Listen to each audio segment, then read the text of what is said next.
वेले बैठे हैं, दिल घर है एक पहेली पावा तेरे दे। तो ना एक बंदे ने बांदर ते पहेली पाई। हाँ जी।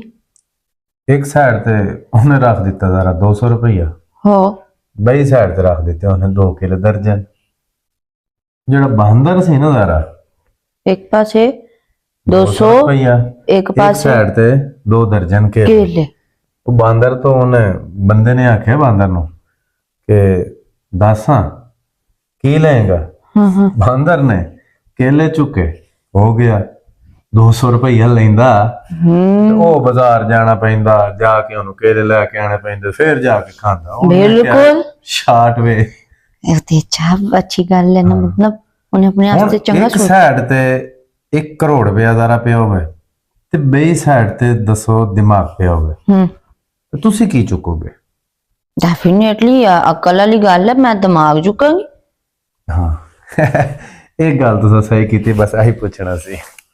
अच्छा चले किथे हो, मेनू दसो, मिले तो पहली पा दी, तुसी की चुनोगे? है ही चुनोगे ना?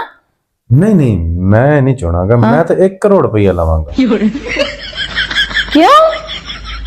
क्योंकि दिमाग मेरे को तो है पे ना।